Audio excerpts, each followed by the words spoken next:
Mes amis, je me suis lancé un défi de ne pas utiliser l'IA. Oui, même celle qui est suggérée sur les moteurs de recherche en tête. Donc j'essaie de ne pas utiliser l'IA parce que c'est vrai que ces derniers temps, j'avais tendance, par facilité, à utiliser l'IA. Donc ainsi, j'avais l'intention d'exploiter des nouveaux types de procédés, tant artistiques que sur d'autres choses, sur mes activités diverses de mes auto-entreprises. Et là, j'ai décidé d'essayer de faire des recherches sans passer par l'IA, ce qui est beaucoup plus compliqué, d'autant que les recherches sont plus limitées. Peut-être essayer en anglais, voir si la recherche est meilleure. Voir peut-être un autre navigateur, parce que les navigateurs mettent eux-mêmes des barrières et des filtres. Donc, je vais essayer d'autres navigateurs. Voilà, c'est toute une épopée parce que, au vu de ce qui s'est passé dernièrement en Gironde, je n'ai pas envie de dire que je suis une co-autrice de ce genre de spectacle suicidaires ou je ne sais pas comment les appeler, d'assassinat on va dire. Voilà, donc oui, parce que finalement on se suicide soi-même si on utilise tout ça qui doivent mettre après en place, qui impulse, qui incite après de mettre en place tous des dispositifs à vouloir permettre cette exploitation de ces nouvelles technologies. Et donc, si je suis utilisatrice, l'usager, surtout si c'est en grande quantité ou en quantité quotidienne ou peut-être hebdomadaire, ça suffit, eh bien, je deviens moi-même l'autrice, la co-autrice de mon propre suicide, en fait, parce que si je mets en péril mon environnement, si je mets en péril tout un équilibre environnemental, qui soit de la faune, de la flore, du climat et même humain, si je mets en péril tout cet équilibre, ben forcément, je mets en péril moi-même. Parce que je suis à l'intérieur de cet environnement. Et donc forcément, ça a un impact sur ma propre vie, sur sur ma propre vie. Donc, par acquis de conscience, je préfère limiter largement l'utilisation de cette IA. Voilà. D'autant que j'ai remarqué, moi je suis une autrice aussi, une blogueuse avertie, et qui ne sont pas forcément connues, mes blogs, et puis souvent maintenant j'ai remarqué les moteurs de recherche ne les recensent même plus, parce qu'ils ne sont pas assez mis à jour, parce que j'ai pas mis à jour l'entête, et le robot ne passe plus. Moi je sais que j'ai beaucoup de blogs, c'est vrai que j'y suis moins sur certains, voire plus du tout, mais ils existent. Et c'est varié, parce que ça peut parler de la minéralogie, comme ça peut parler de l'astrologie. Il ne faut pas oublier que je suis une astrologue amatrice. Et puis, j'ai aussi des dons pour trouver des pierres, des roches en fait. Des roches, des cristaux surtout. Alors pas tous, parce que je ne vais pas parcourir la planète. Ça va être encore sur ma conscience, la pollution avec les avions. Donc je préfère pas, je préfère rester aux alentours. Ma voiture, elle pollue 430 fois moins qu'un avion. Voilà, donc oui, au moins, parce que j'ai pas multiplié par 365, donc voilà. Donc elle pollue vraiment, vraiment moins, en fait. Et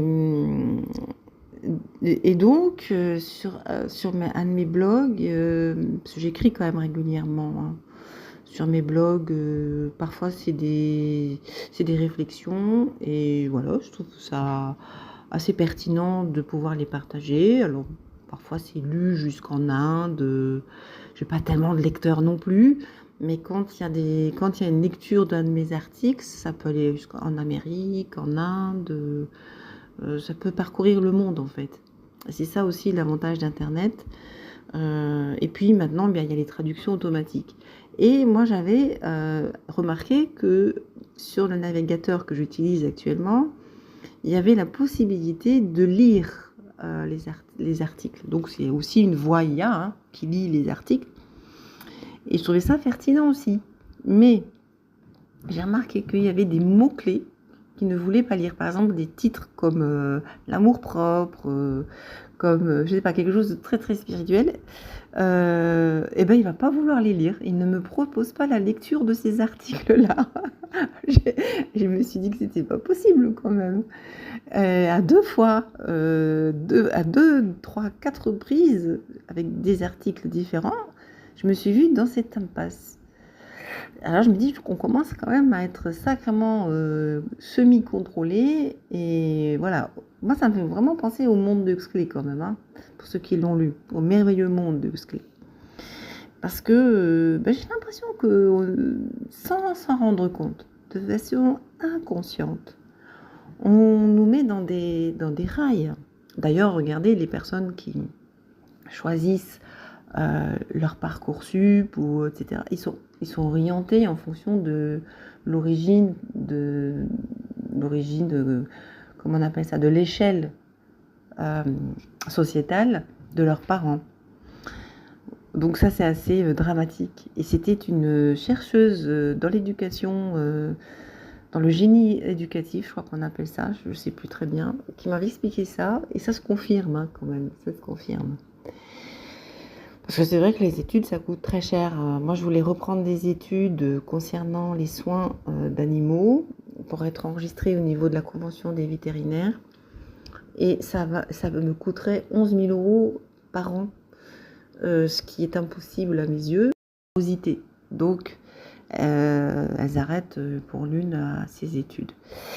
Et bon, pour moi, qui a dû arrêter mes études très tôt, pour élever mon enfant, ma première fille, j'avais toujours l'envie de continuer mes études. Alors, je ne me suis jamais arrêtée d'apprendre, hein, mais de façon, un BAFD par-ci, un diplôme au Luxembourg pour gérer tes comptes dans des centres financiers. Alors, c'était pas un gros diplôme non plus.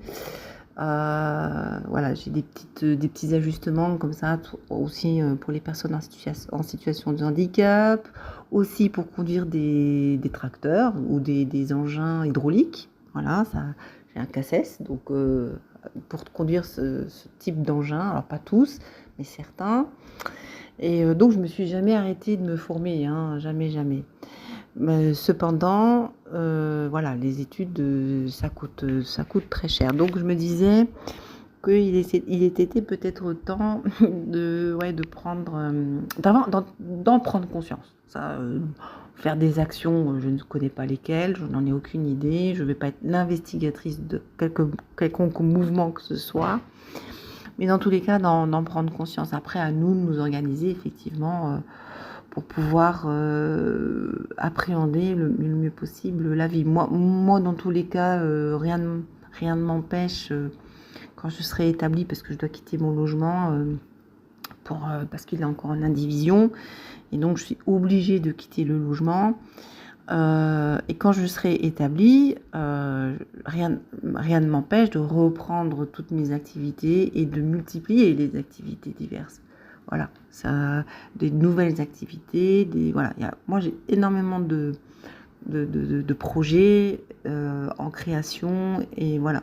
Donc ça se demande plus qu'à s'établir, à trouver des bons partenariats et pour pouvoir se mettre en place. Mais dans tous les cas, voilà, j'ai 58 ans, mais c'est pas à 58 ans que ma vie va s'arrêter, surtout pas, parce que au contraire, je pense que c'est en exploitant des nouvelles choses que je peux évoluer en fait, faire évoluer mon être que je représente. Voilà, écoutez, si vous avez des commentaires, n'hésitez pas, je supprimerai des commentaires, parfois je les supprime pas, ça m'arrive de laisser des commentaires qui relèvent de l'indécence ou de gens qui sont jaloux, de personnes, ou pas, mais ça peut être aussi l'IA qui fait ça. Pour justement promouvoir beaucoup de commentaires sur les réseaux. Mais dans tous les cas, si je vois qu'un commentaire ne rentre pas dans ma politique, voilà, dans mes opinions, si ça valide pas mes opinions, je serai obligée de le supprimer. Voilà. Bon, jusqu'à maintenant, j'ai pas eu tellement de commentaires. Voilà, parce qu'il n'y a pas tellement de débats, il n'y a pas tellement de vues non plus sur mes vidéos. J'en ai un petit peu quand même, mais pas tellement. Donc, on s'inquiète pas. Voilà, sur ce, mes chers amis, je vous souhaite une belle journée et je vous dis à la prochaine vidéo. Quand? Je ne sais pas.